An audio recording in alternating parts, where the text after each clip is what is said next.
Un elemento químico es una sustancia formada por átomos del mismo tipo. Por lo tanto, la definición de elemento químico está asociada a la de átomo. El átomo es la partícula elemental de la química, que al combinarse forma las moléculas. A lo largo de la historia, los modelos, es decir, las representaciones que se han realizado del átomo, han variado. Ya en los años antes de Cristo, unos 400 años antes de Cristo, pensadores discutían sobre la naturaleza de la materia. Y había un grupo, sobre todo el grupo liderado por un sabio llamado Leucipo y Demócrito, su discípulo, que decían que la materia estaba formada por partículas indivisibles. Ellos fueron los que acuñaron, los que le dieron el nombre de átomo a esas partículas indivisibles. Ya en años más cercanos se han ido proponiendo distintos modelos atómicos teniendo en cuenta los avances en la ciencia de la química. Uno de los primeros modelos, ya vuelvo a insistir, en este caso en el año aproximado 1800, fue el de Dalton. Dalton postulaba que los átomos eran esferas sólidas que se combinaban entre sí y cada elemento químico tenía asociado un átomo diferente.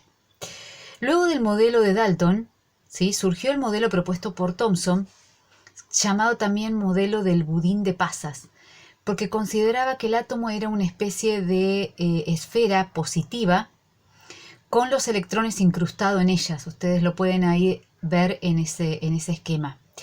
Un átomo es eléctricamente neutro. Ahora vamos a ver cómo está compuesto. Por lo tanto, si tiene que ser eléctricamente neutro, la cantidad de partículas positivas debe ser igual a la de partículas negativas. Algo para destacar del modelo de Thomson es que el átomo era macizo, no tenía espacios vacíos. El siguiente modelo, sin embargo, ya nos muestra una estructura más conocida por nosotros. Un átomo formado por una serie de partículas que están ubicadas en el centro y alrededor girando otras partículas más pequeñas.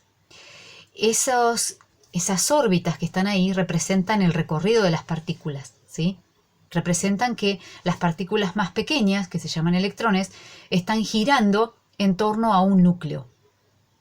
Ese modelo fue abandonado luego de un tiempo, cuando se descubrió que en realidad los electrones no giran de cualquier manera alrededor del núcleo atómico, sino que lo hacen en una serie de órbitas que son llamadas niveles de energía de manera ordenada, donde cada nivel de energía acepta una cierta cantidad de electrones y lo que es importante es destacar que en el átomo de Rutherford y en el modelo del átomo de Bohr, en el medio entre los electrones y ese núcleo hay vacío, es decir, no hay materia, cosa que no sucedía en el modelo de Thomson.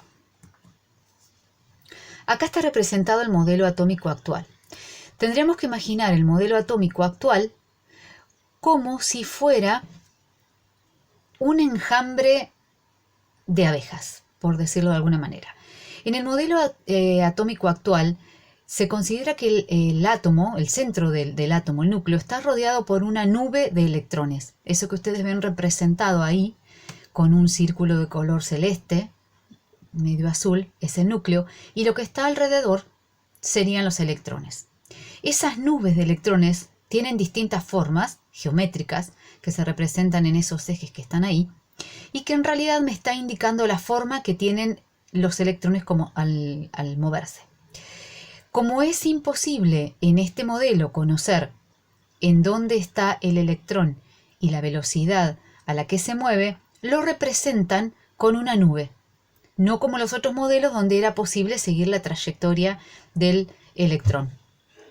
Sin embargo, cuando uno tiene que estudiar un átomo y enseñarlo, lo mejor es trabajar con el modelo atómico de Bohr, porque es más accesible para entender cómo están formados. A nosotros nos interesa sobre todo saber qué partículas lo forman y dónde están ubicadas. El modelo atómico actual es para otro tipo de estudios. Por lo tanto, vamos a trabajar para analizar la estructura de un átomo con este modelo atómico de Bohr, que si bien en realidad los químicos ya no lo utilizan para sus investigaciones, sigue siendo muy apropiado para entender los rudimentos de la estructura atómica. Lo que ustedes ven ahí en el centro,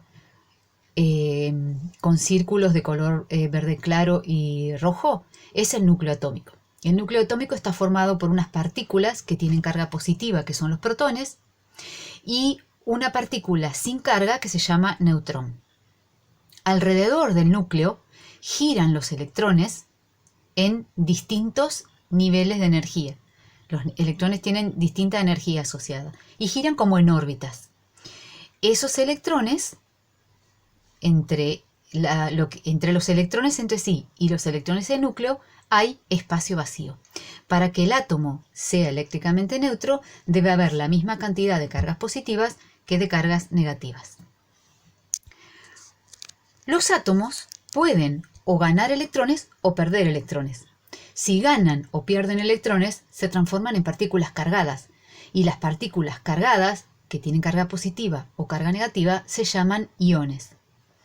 Si un átomo pierde un electrón y queda cargado positivamente, ese ion se llama catión. Y si un átomo gana un electrón y entonces se queda con una carga negativa de más, se transforma en un anión. Los átomos se relacionan entre sí a través de los enlaces o uniones químicas. Y esos enlaces o uniones químicas son de diferente tipo. Tenemos acá las tres más importantes. Son uniones fuertes. La unión química iónica se produce cuando se une un elemento químico metálico con un no metálico. Como lo dice el nombre, en ambos casos se forman iones. Una unión química covalente es cuando se unen dos elementos químicos que son no metales entre sí.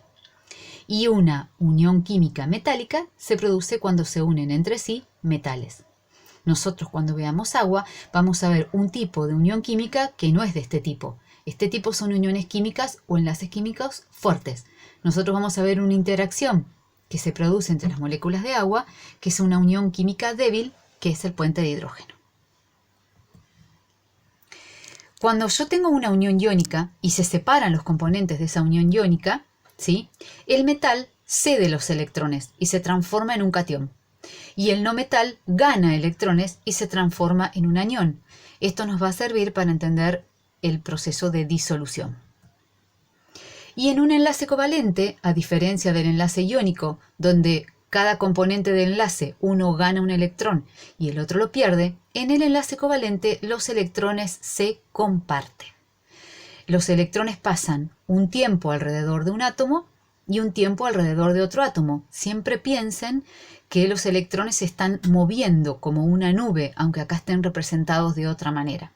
En este caso, en el caso de la izquierda, tenemos dos átomos de cloro unidos entre sí, formando el cloro gaseoso, y en el ejemplo de la derecha tenemos dos átomos de oxígeno unidos entre sí, formando el oxígeno gaseoso.